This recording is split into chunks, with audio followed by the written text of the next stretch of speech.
సాంద్రగుణాథకు చెప్పండి. ఓం నమో భగవతే వాసుదేవాయ. ఓం నమో భగవతే వాసుదేవాయ. ఓం నమో భగవతే వాసుదేవాయ. ఓం అజ్ఞానతిమిరాంధస్య జ్ఞానాంజనశలాకయా చక్షుర్మిలితం యేన తస్మై శ్రీగురవే నమః. శ్రీచైతన్యమనోభీష్టం స్థాపితం యేన భూతలే స్వయం రూపం కదా మह्यं దదాతి స్వపదాంతికం. వందేహం శ్రీగురో శ్రీయుతాపదకమలం. శ్రీగురో వైష్ణవాంశ్చ శ్రీరూపం సాగ్రజాతం సహగణ రఘునాథాన్వితం తం సజీవం సాద్వైతం సావధూతం పరిజన సహితం కృష్ణచైతన్యదేవం శ్రీరాధా కృష్ణపాదాం సహగణ లలిత శ్రీవిశాఖాన్వితాం చ.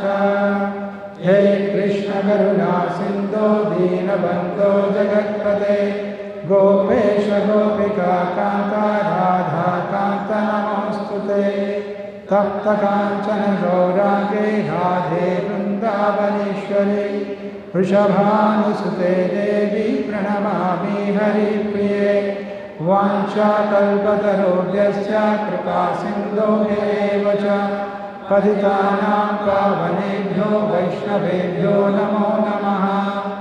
నమో విష్ణుపాదాయ కృష్ణప్రేష్ఠాయ భూతలే శ్రీమతే భక్తివేదాంత స్వామినితి నామినే. నమస్తే సారస్వతే దేవే గౌరవాణి ప్రచారిణే నిర్విశేష పాశ్చాత్యాదేశతారిణే. జయ శ్రీకృష్ణ చైతన్య ప్రభు నిత్యానంద శ్రీ అద్వైత గదాధర శ్రీవాసవి గౌరభక్తవృంద. హరే కృష్ణ కృష్ణ కృష్ణ హరే హరే. హరే రామ రామ రామ హరే హరే. చదువుతున్న శ్రీమద్ భగవద్గీత నుండి అధ్యాయం 2 శ్లోకం 28. అందరు కూడా నాతో చెప్పండి. ఎవరైతే ఆడుకునే పిల్లలు ఉంటారో బయటనే ఆడుకోండి, లోపల రాకుండా అలా చేయకుండా.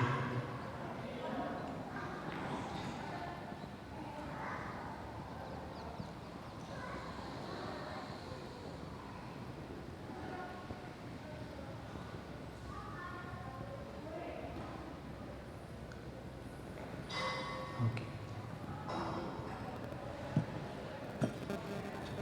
అవ్యక్తాదీని భూతాని వ్యక్తమధ్యాని భారత. అవ్యక్తనిధనాన్యేవ తత్ర కా పరిదేవన. అవ్యక్తాదీని భూతాని వ్యక్తమధ్యాని భారత. అవ్యక్తనిధనాన్యేవ తత్ర కా పరిదేవన. అవ్యక్తాదీని భూతాని వ్యక్తమధ్యాని భారత. అవ్యక్తనిధనాన్యేవ తత్ర కా పరిదేవన. అవ్యక్తాదీని భూతాని వ్యక్తమధ్యాని భారత. అవ్యక్తనిధనాన్యేవ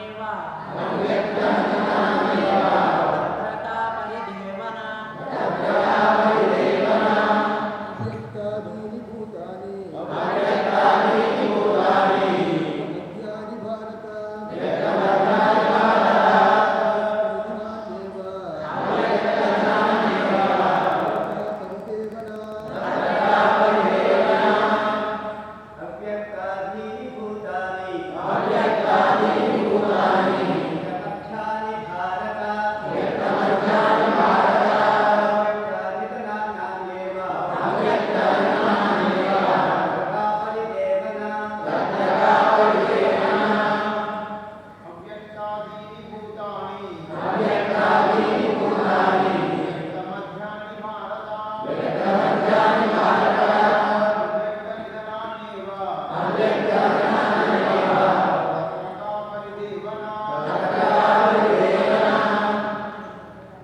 माताजी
ప్రతిపదార్థం అవ్యక్తాధీని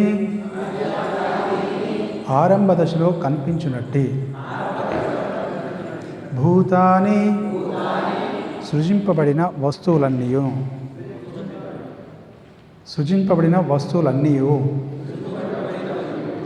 వ్యక్తమధ్యాని మధ్య దశలో కనిపించునట్టి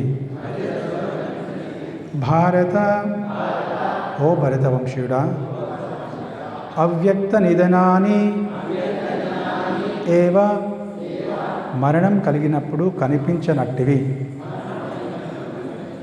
తత్ర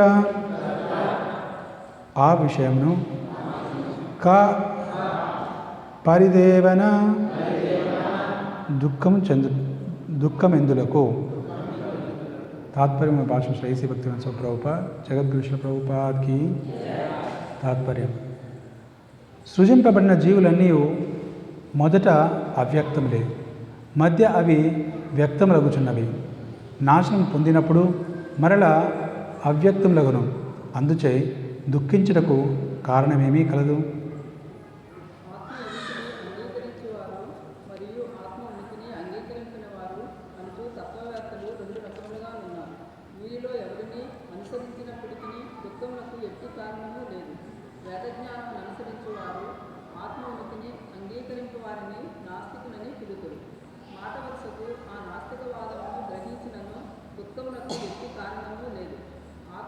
ప్రత్యేకమైన ఉనికిని కలిగి ఉండగా భౌతికాంశములనేను సృష్టికి పూర్వము అవ్యక్తములే ఉంది. సూక్ష్మమైన ఈ అవ్యక్త స్థితి నుండి సృష్టి వ్యక్తమవును.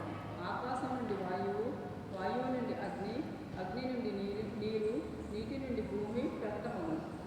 ఆ భూమి నుండి అనేకములు సృష్టింపబడుతున్నవి. ఒక ఎత్తైన భవంతిని ఉదాహరణగా దైవమిచో అది భూమి యొక్క పదార్థం నుండియే వ్యక్తమవుతున్నది. దానిని కూలగొట్టినప్పుడు అది తిరిగి అవ్యక్తమై దాని పదార్థములన్నీను భూమిలో కలిసిపోవును. శక్తి అన్నది సృష్టింపబడదు మరియు నశింపబడదనడి సిద్ధాంతం ప్రకారము శక్తి అక్షయమై ఉన్నను కాలంలో అనేకములు వ్యక్తములై తిరిగి అవ్యక్తములగుచున్నవి. అట్టి ఎడ వాటి వ్యక్త స్థితిని గూర్చియు లేదా అవ్యక్త స్థితిని గూర్చియు దుఃఖించుటకు కారణమే. అవ్యక్త స్థితి యందు వాటికి నాశము లేదు. ఆద్యంతములు రెండింటి యందును అవ్యక్తరూపమున నిలిచి మధ్యలో వ్యక్తములగుచున్నవి. కానీ అది ఎట్టి నిజమైన భేదమును కలుగజేయదు. దేహము కాలక్రమంలో నశించే స్వభావం కలది, అయినను ఆత్మ శాశ్వతమైనది అనేది భగవద్గీత యందు తెలుపబడిన వేద సారాంశమును మనము అంగీకరించమేని ఈ దేహము ఒక వస్త్రం వంటిదని సదా జ్ఞప్తించుకున్నాను. కావున వస్త్రం యొక్క మార్పునకు ఎందులకు దుఃఖించవలను. ఆత్మతో పోల్చినచో దేహంలో ఎట్టి అస్తిత్వము లేదు. అది ఒక స్వప్నము వంటిది.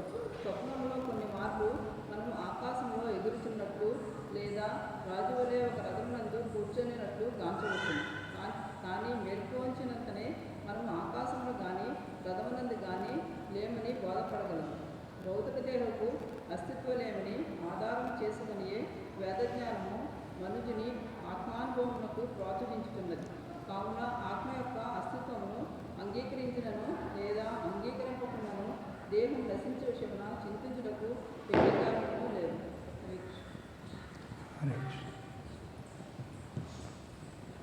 సో మనకి భగవంతుడు వివిధ శ్లోకాల్లో ఇప్పటి వరకు ఆల్మోస్ట్ చివరికి వస్తున్నాం. ప్రత్యేకించి ఈ ఆత్మతత్వం గురించి తెలుసుకోవడం విషయంలో 31వ శ్లోకం వరకు చాలా చక్కగా ఈ యొక్క ఆత్మతత్వాన్ని వర్ణిస్తున్నారు. 25 వరకు పాజిటివ్గా వర్ణిస్తూ ఆ తర్వాత ఒక్కొక్క శ్లోకంని నెగటివ్ ఆస్పెక్ట్లో, తర్వాత లేదంటే నాస్తికతత్వంలో వివిధ రకాలుగా వర్ణిస్తున్నారు భగవంతుడు. ఇక్కడ కూడా వర్ణించేది ఏమిటంటే, ఒక రకంగా చెప్పాలంటే శరీరం ముందు ఒకవేళ ఆత్మని విశ్వసించకపోయినప్పటికీ మొదట ఆత్మ అనేది అవ్యక్తంలే, మధ్యలో వ్యక్తం అవుతుంది, మళ్ళీ తిరిగి అవ్యక్తం అవుతుంది. అయినప్పటికీ కూడా దుఃఖించాల్సిన అవసరం లేదు అని చెప్పేసి వర్ణిస్తున్నారు. ప్రతి జీవి కూడా ప్రయత్నించే దేనికోసం అంటే, ఏదైతే నాశనం లేనిది ఏదైతే వస్తువు ఉన్నదో ఆత్మ, అది శాశ్వతం, దాని యొక్క అస్తిత్వం అనేది శాశ్వతం. కానీ ఆ అస్తిత్వం అనేది శాశ్వతం, కానీ దాన్ని ఈ భౌతిక శరీరంలో శాశ్వతం కావాలి అని కోరుకోవడం మూర్ఖత్వం. ఇక్కడ భగవంతుడు చెప్పే విషయం, ఆ విషయాన్ని ఇండైరెక్ట్ వేలో వర్ణిస్తున్నారు. అందుకే దీన్ని ఎలా కోరుకోవాలి అన్నదానికి ఒక చిన్న ఉదాహరణగా ఏమిటంటే, ఒకసారి ఒక వృద్ధురాలు గౌతమ బుద్ధుడిని అడుగుతుంది. తను ఎంతో దుఃఖిస్తూ, మా కుమారుని కోల్పోయాను, నా ఈ దుఃఖం నేను తట్టుకోలేకపోతున్నాను, దయచేసి దీనికి ఏదైనా మీరు ఒక సలహా ఇవ్వండి వీటి నుండి బయటపడడానికి అని చెప్పేసి ఆవిడ అడుగుతుంది. అడిగితే తను అంటాడు, ఖచ్చితంగా నేను దీనికి మీకు సలహా ఇస్తాను, మీకు దారి చూపుతాను, కానీ దానికంటే ముందు నాకు చాలా ఆకలిగా ఉంది, మీరు ఏదైనా నాకు ఆహారం ఇవ్వండి అంటారు. తను అంటారు సరే అని చెప్పేసి అంటారు. కానీ ఇంకొక కండిషన్, ఇంకొక షరతు ఏమిటంటే, ఆ షరతు మీరు ఇంట్లో ఉన్నటువంటి ధాన్యంతో వండకూడదు, ఇంటింటికి వెళ్ళి భిక్షాటన చేసి వచ్చిన ధాన్యం చేత వండాలి అంటారు. అది కూడా ఒప్పుకుంటుంది, సరే అలాగే చేస్తాను అని చెప్పేసి. ఇంకొక షరతు, ఆ షరతు ఏమిటంటే, ఆ ఇంటికి వెళ్ళినప్పుడు ఆ ఇంట్లో ఎవరూ చనిపోకూడదు పూర్వం. సో హిస్టరీ రికార్డ్ ఏది ఉండకూడదు, వాళ్ళ ఇంట్లో పూర్వం ఎవరైనా చనిపోయినటువంటి దాఖలా ఏమీ ఉండకూడదు అంటారు. సరే అని చెప్పేసి ఆవిడ వెళ్ళిపోతుంది. ప్రతి ఇంటికి వెళ్ళినప్పుడు అందరూ దానం చేయడానికి సిద్ధంగా ఉంటారు, కానీ ప్రతి ఒక్కరు చెప్పేది, క్షమించండి మా ఇంట్లో ఇతను చనిపోయాడు, మామగారు చనిపోయారు, లేదా అత్తగారు చనిపోయారు, పూర్వం ఇంకొకరు చనిపోయారు, నాన్నమ్మగారు చనిపోయారు, ఏదో ఒక చావు చెప్తున్నారు తప్ప ఎవరు లేదని మా ఇంట్లో పర్ఫెక్ట్ ఎవరు చనిపోలేదు ఇప్పటి వరకు అనేటువంటి ఎవరు చెప్పలేదు. చెప్పిన తర్వాత తనకి అర్థమైంది, ఈ యొక్క సాధువు ఏం చెప్పడానికి ప్రయత్నిస్తున్నాడు నాకు అని చెప్పేసి. ఈ ప్రపంచంలో మృత్యుని జయించిన వారు ఎవరు లేరు, కాబట్టి దానికోసం ఎందుకు మనం జయించాలని చెప్పేసి. సో ప్రతి ఒక్కరు కూడా చిన్న వ్యక్తి నుండి జన్మించిన వెంటనే మృత్యు మన వెంట వస్తుంది. కౌంట్ డౌన్, మనకి హ్యాపీ బర్త్డే అనేది నిజానికి అది హ్యాపీ బర్త్డే కాదు, వన్ డే మన జీవితంలో వెళ్ళిపోయింది. So one day is gone. So కాబట్టి చివరి వరకు మనం చూడాల్సింది ఏమిటంటే, ఈ క్షణాన్ని మనం ఏ రకంగా ఉపయోగించుకోవాలి. యాపిల్ కంపెనీ ఓనర్ తను అనేవారట, నిజంగా ఈ క్షణం ఎలాంటిదంటే, ఈ క్షణం అనేది, ఈ క్షణం మృత్యు వస్తుందంటే నేను ఎలా ఉంటాను, నేను ఏం చేస్తాను, సో ఆ రకంగా వాళ్ళు ఇంట్రాస్పెక్షన్ చేసుకున్నట్లయితే వాళ్ళ బిహేవియర్ అనేది ఎంటైర్ డిఫరెంట్గా ఉంటుంది. వాళ్ళ ప్రవర్తన అనేది వ్యతిరేకంగా ఉంటుంది. అందుకే ప్రతి వ్యక్తి కూడా గీతా పాఠనం చేసినట్లయితే దాని యొక్క తత్వం అనేది అర్థమవుతుంది. ప్రత్యేకించి ఈ విషయంలో గీతకి భాగవతానికి ఉన్నటువంటి వ్యత్యాసం ఏమిటంటే, భగవద్గీతలో కేవలం తత్వాన్ని కొంచెం కటువుగా చెప్తారు, కానీ భాగవతంలో కాస్త కథల రూపంలో ఇంకొంచెం వినసొంపుగా ఉంటాయి. కానీ ఇది కేవలం తత్వం డ్రై మెడిసిన్ లాగా ఉంటుంది. కానీ మనం ఇప్పుడు అర్థం చేసుకున్నట్లయితే సో డెఫినెట్గా it is applicable for every one.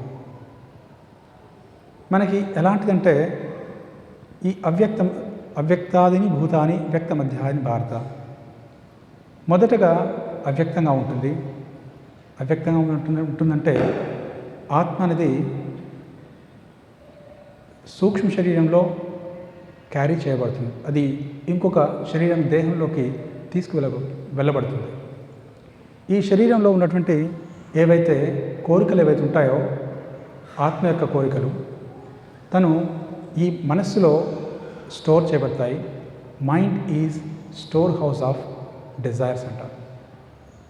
కాబట్టి ఈ కోరికలు నెక్స్ట్ లైఫ్లో నెరవేరుతాయి. ఏమిటి మరి అన్ని కోరికలు నెరవేరుతాయి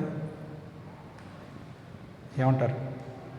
మనకు నానా రకాల కోరికలు ఉంటాయి. We have different kinds of desires. మరి అవన్నీ నెరవేరుతాయి అంటారా? ఏమంటారు?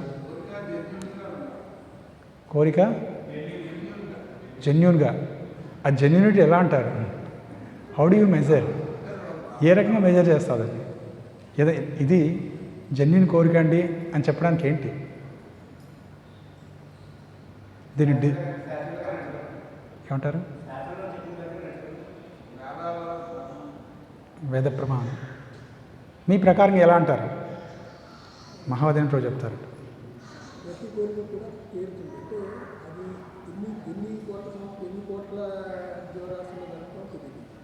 అంటే మన డిజైర్స్ని బట్టి మన యొక్క నెక్స్ట్ జన్మ తర్వాత జన్మ అది పూర్తయ్యేంత వరకు అలా జరుగుతూనే ఉంటాయి. ఓకే.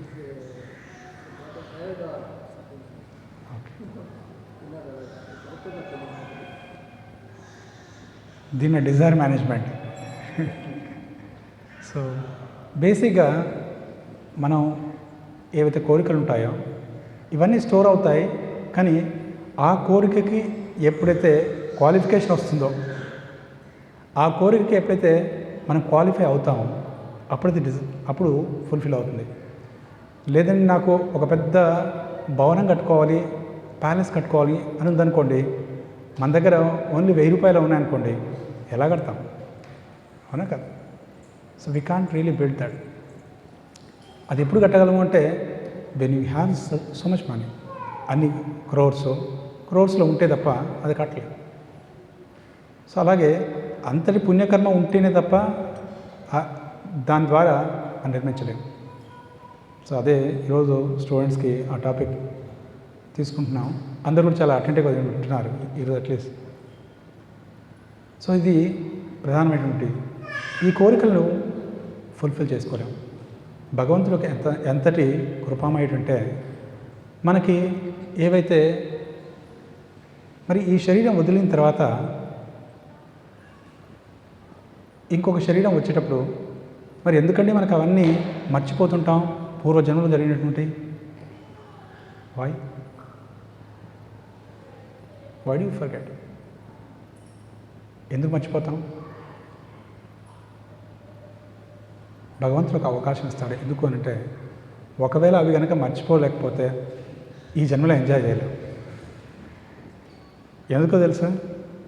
ఒకవేళ అప్పుడప్పుడు మనకి ఏదైనా దుర్ఘటన ఏదైనా జరిగిందనుకోండి మన జీవితంలో, ఈవెన్ ఈ లైఫ్లో కూడా, ఈ జీవిత కాలంలో కూడా చాలా దుర్ఘటన, పెద్ద యాక్సిడెంటో లేదంటే సంబంధం విడిపోవడమో లేదంటే ఇంకేదైనా దుర్ఘటన జరిగిందనుకోండి, దాన్ని ఎప్పుడైనా తలుసుకుంటామా? అది గుర్తొచ్చిందనుకోండి ఎలా ఉంటుంది? నిద్రపోగలరా? Can anybody sleep? లేదు. అది మర్చిపోతేనే తప్ప ప్రశాంతంగా నిద్రపోగలరు. అలాగే సో మనకు కూడా భగవంతుడు మన అదృష్టం కొద్దీ వాటన్నిటినీ గుర్తు తెప్పించడం, so that we can enjoy. కానీ ఆ కోరిక ఉంది కాబట్టి ఎప్పుడో ఒకప్పుడు అలా చిన్నగా దాన ధర్మాలు అవే కొంచెం చేస్తూ అది పెద్దదై ఒకప్పుడు దానికి సరిపడ ఉన్నట్లయితే ఏదో ఒక జీవిత కాలంలో దాన్ని నెరవేరుస్తారు. Yes, it's going to get fulfilled. So కానీ ఇదంతా టైం టేకింగ్ ప్రాసెస్. ఒక భక్తుడు అయినట్లయితే ఇలాంటి కోరికలు ఏవి ఉండవు. అందుకే అంటే కనిష్ట స్థాయిలో ఉండవని కాదు, పెద్ద స్థాయిలో కూడా కోరికలు ఉంటాయి. కానీ కోరిక అనేది ఎలాంటిది అంటే భగవంతుడి కోరికతో మ్యాచ్ అవ్వాలి. మన కోరికకు భగవంతుడి కోరికకి మ్యాచ్ అవ్వాలి. కానీ మనది కొంచెం సపరేట్గా ఉంటుంది అనుకోండి, ఎంత ఏదైనప్పటికీ మనకు కొంచెం కోరిక డిఫరెంట్గా ఉంటుంది. కాబట్టి దోస్ డిజైర్స్ ఆర్ డిఫరెంట్. ఎప్పుడైతే మ్యాచ్ అవ్వట్లేవో then that is called adharma. Prabhupada వారు స్పష్టంగా ఒక దాంట్లో ఒక పర్పట్లో వర్ణిస్తారు. ఏదైతే కృష్ణార్పణం కాకుండా అంటే కృష్ణుడి కోసం చేయకుండా ఉన్నట్లయితే ఏ కర్మ కానీ అది అధర్మమే. ధర్మాధర్మం ఎప్పుడైతే విచక్షణ చేస్తారో, నిజమైన అధర్మం ఏమిటంటే ఇంకా ఏదో వీళ్ళని తిట్టడం, లేదంటే దాన్ని ఏమంటారు అసత్యం పలకడం, ఇలాంటివన్నీ చిన్నవి కైతల ధర్మాలు, టెంపరీ ధర్మాస్. నిజమైనటువంటి అధర్మం ఏమిటో తెలుసా? కృష్ణుణ్ణి ఆరాధించకపోవడం. ఇది నిజమైనటువంటి అధర్మం. ఇది ఈ కోరిక అనేది ఎప్పుడైతే మనకు లేదో, మిగతా అన్నీ ఉన్నప్పుడు కూడా, అన్ని ధర్మపాలన చేస్తున్నప్పుడు కూడా అది నిజంగా అధర్మం. So this is very important to understand. ఈ రకంగా మనకి ఇవన్నీ కోరిక డెవలప్ చేసుకుందే వీ కెనాట్ సర్వైవ్. ఆ హ్యాపీనెస్ అనేది రాదు. సో మనకి జగన్నాథ రథయాత్ర అనేది జరుగుతున్నాయి వరుసగా. ఈసారి దాదాపు ఇస్కాన్ ఒక క్లోజ్ టు 200 రథయాత్రస్ కండక్ట్ చేశారు.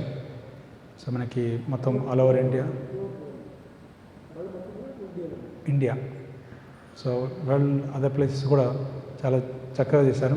అన్నీ కూడా గ్రాండ్గా చేస్తున్నారు. It's amazing thing. సో ఈ 10 డేస్లో మామూలుగా పూరి కింగ్స్ వాళ్ళందరూ కూడా ఇచ్చిన డేట్స్ 1 to 10th వరకు అని చెప్పి అదర్ డేట్స్ కొన్ని ఉన్నాయి. సో ఈసారి మనం చేయలేకపోయాం. నెక్స్ట్ సో ఇయర్లో be prepared so Rathayatra. So దానికి మన రీసెంట్గా విజయవాడ దానికి వాళ్ళు ఇన్వైట్ చేస్తే వెళ్ళాం. గవర్నర్ కూడా వచ్చారు. 85 years old governor. So so he was really brooming that. So అవన్నీ కూడా కింగ్ ఏం చేయాలో అవన్నీ చేస్తున్నారు. He did that. It was really very good Rathayatra. ఇంకోటి ఏంటంటే I want to tell 2 stories of Jagannath ఫైనల్గా. So short stories. ఎందుకంటే ఏకాదశి జనరల్గా some stories they suppose to discuss. ఒకసారి జగన్నాథ్ ఆ కింగ్ పురుషోత్తం దేవ్ అని చెప్పేసి ఒక గ్రేట్ కింగ్ ఉండేవాడు ఒరిస్సాలో. తను సౌత్ ఇండియా దక్షిణ భారతదేశం యొక్క రాణిని వివాహం చేసుకోవాలనుకున్నాడు. తన పేరు పద్మావతి. వివాహం చేసుకోవాలి అంటే ఈ సౌత్ ఇండియన్ దక్షిణ భారతదేశం యొక్క రాజుగారు ఎవరైతే ఉన్నారో తను అక్కడ పంపించేసి ఉత్కల దేశం, సో దానికి ఒరిస్సాకు పంపించేసి చూడు ఎలా ఉందో ఆ రాజ్యాన్ని అని చెప్పేసి పరీక్షించమని చెప్తారు. తను వెళ్ళినప్పుడు రాజుగారు పురుషోత్తం దేవ్ హీ వాజ్ బ్రూమింగ్. ఎప్పుడైతే ఆ రోజు రథయాత్ర తను చీపుతో ఊడుస్తున్నారు. దాన్ని చేస్తున్నప్పుడు తను వెంటనే చూసి తనకు ఆశ్చర్యం వేస్తుంది. ఇదేంటి మన రాణిని ఊడ్చేవాడికి వీధి ఊడ్చేవాడికి ఎందుకు ఇవ్వడం అని చెప్పేసి అనుకుంటారు. అనుకుని వెంటనే రాజుగారు చెప్తారు. రాజుగారు చెప్పగానే దిస్ మ్యారేజ్ ఈజ్ క్యాన్సల్ అని చెప్పేసి ఈ వివాహాన్ని క్యాన్సిల్ చేస్తున్నామని చెప్పేసి నిర్ధారిస్తారు. దాంతో తన కోపం వచ్చేస్తుంది. కోపం వచ్చేసి ఎలాగైనా సరే ఈ వివాహం నేను చేసుకొని తీరుతానని చెప్పేసి తను సొంతంగా మొత్తం సైన్యాన్ని మొత్తం తయారు చేసి ఆ సైన్యాన్ని ముందుకు తీసుకెళ్తారు. తనకి యుద్ధం చేయడం కోసం వెళ్తారు. కానీ ఘోరంగా పరాజయం అయ్యి వెనక్కి వస్తాడు. వెనక్కి వచ్చిన తర్వాత తనకు అర్థం కాదు ఏం చేయాలి. ఒక సాధువు తనకు సలహా ఇస్తారు, మీరు చేసిన తప్పు ఎందుకు అంటే జగన్నాథ్ బలరాముడు ఇక్కడ ఉన్నారు, వారి యొక్క పర్మిషన్ తీసుకోకుండా, వారి యొక్క స్ట్రెంగ్త్ లేకుండా, ఆశీర్వాదం లేకుండా వెళ్ళి ప్రయత్నించావు, ఘోరంగా విఫలమైపోయావు. ఇప్పుడు మీరు వెళ్ళేసి వారి యొక్క ఆశీర్వాదం తీసుకొని మళ్ళీ ప్రయత్నించండి అని అంటారు. వారి యొక్క సహకారం ఖచ్చితంగా ఉంటుంది అంటారు. అన్న తర్వాత మళ్ళీ వెళ్ళి ప్రార్థిస్తారు. ప్రార్థించిన తర్వాత వెళ్ళి తిరిగి వెళ్ళిపోతాడు. వెళ్ళిపోయిన తర్వాత తను వెళ్తూ ఉన్నప్పుడు తను డౌట్ వస్తుంది, ఇంతకు జగన్నాథు ఏదో సహాయం చేస్తానన్నారు కదా, నాకు ఏది చేసినట్టు అనిపించట్లేదు, ఎవరిని పంపిస్తాడా అని చెప్పేసి ఆలోచిస్తున్నప్పుడు దానికంటే ముందు వాళ్ళు వెళ్ళే ముందు కొంతమంది ఇద్దరు సోల్జర్స్ వెళ్తున్నారట. ఆ ఇద్దరు సైనికులు, ఒకరు తెల్ల గుర్రం పైన, ఇంకొకరు నల్ల గుర్రం పైన వెళ్తున్నప్పుడు మధ్యలో ఒక వృద్ధ స్త్రీ ఉంటుంది. ఆవిడ పెద్ద కడవల్లో ఈ పెరుగు పాలు అమ్ముతూ ఉంటుంది. అమ్ముతూ ఉన్నప్పుడు వీళ్ళు వెళ్తారు. ఇద్దరు వెళ్ళేసి తను అంటారు, వాళ్ళకి కావాల్సినంత మొత్తం కూడా తాగేసేస్తారు. తాగిన తర్వాత బిల్లు కట్టండి అంటుంది ఆవిడ. బిల్లు మా దగ్గర ఉండదు. శిశుకావితాయ భగవాన్కి, సీతారామ లక్ష్మణ హనుమాన్జీకి, లక్ష్మీదేవి భగవాన్కి, బిల్ నా దగ్గర ఉండదు, మీరు వెనకాల రాజుగారు వస్తున్నారు అని చెప్పేసి తన యొక్క ఉంగరం తీసేసి తనకిస్తారు. ఇచ్చిన తర్వాత వీళ్ళిద్దరూ వెళ్ళిపోతారు. వెళ్ళిపోయిన తర్వాత ఈవిడ పాపం చాలా పేదరికంతో బాధపడుతున్న వ్యక్తి, ఏదో కొద్ది గొప్ప ఈ వ్యాపారం చేస్తూ వస్తున్నటువంటిది. వెంటనే ఈ రాజుగారు వాళ్ళ వెనకాలే వస్తున్నప్పుడు ఈవిడ కల్పిస్తుంది, రాజుగారు మీరే కదా, బిల్లు మీ సోల్జర్స్ తీసి బాగా తాగేసి వెళ్ళిపోయారు, కాబట్టి దీని బిల్ మీరు పే చేయాలి అని చెప్తుంది. చెప్పిన తర్వాత ఏమిటి వాళ్ళు తాగేసి వెళ్ళిపోయారనే గుర్తు ఏమిటి అని అంటే వెంటనే ఆవిడ ఉంగరం చూపిస్తుంది. చూడగానే తనకు తన్మయతలో ఉంటారు, ఇది జగన్నాథ స్వామి స్వయంగా అని చెప్పేసి వాళ్ళు నాకు సహకరించడం కోసం వచ్చారు అని చెప్పేసి మొత్తం కూడా తను ఒక 2-3 గ్రామాలు రాసిస్తారు. తను రాసి వెళ్ళిపోతారు. వెళ్ళిపోయిన తర్వాత పూర్తిగా వాళ్ళు ఓడించేస్తారు. ఓడించిన తర్వాత పద్మావతిని కిడ్నాప్ చేస్తారు క్షత్రియ వివాహం ప్రకారంగా. సో వారు అపహరించి తీసుకురావాలి. తీసుకొచ్చిన తర్వాత వారిని కస్టడీలో ఉంచేసి సంవత్సరం పాటు మళ్ళీ రథయాత్ర వచ్చేంత వరకు ఉంచేసి ఆ తర్వాత ఆవిడని వివాహం చేసుకుంటారు. ఇతను స్వీపింగ్ చేస్తూ అది చూస్తూ దాన్ని ఆహ్వానించి వివాహం చేసుకుంటారు. సో ఇది భగవంతుడు చూపించేటువంటి కరుణ. ఇంకోసారి ఒక మొఘల్స్ టైంలో ఒక కింగ్ ఉండేవారు. ఈ మొఘల్స్ వాళ్ళందరూ కూడా ఆ కింగ్ను ఓడించేసి దాన్ని చంపేసి తన యొక్క కూతుర్ని అత్యాచారం చేస్తూ పూర్తిగా ధ్వంసం చేస్తారు. తన ఇంట్లో ఉంచుకుంటారు. అప్పుడు తను ఏం చేస్తుందంటే ప్రతిరోజు తనకి ఒక కొడుకు సంతానం కలుగుతాడు. తర్వాత తనకి ప్రతిరోజు నైవేద్యం పెడుతుంది. నైవేద్యం పెట్టేసి జగన్నాథ స్వామికి ఏమిటంటే కిచిడి నైవేద్యం పెట్టేసి ఈ పిల్లవాడికి తినిపిస్తుండేది. తినిపిస్తున్నప్పుడు ఒకరోజు జగన్నాథ్కి కొంచెం లేటుగా అవుతుంది, రాజభోగ సమయానికి లేట్ అవుతుంది. తను వస్తాడు. పూజారి వచ్చినప్పుడు తనకి ఒక గ్రెయిన్, ఒక ధాన్యం అనేది పప్పు లేదంటే రైస్ తనకి రెడ్ లిప్స్కి అంటుకొని ఉంటుంది. ఇదేంటి ఇలా అంటుకుంది, మీ ఎప్పుడు ఇలా చూడలేదు కదా అని రాజుగారికి ఈ విషయం చెప్తారు.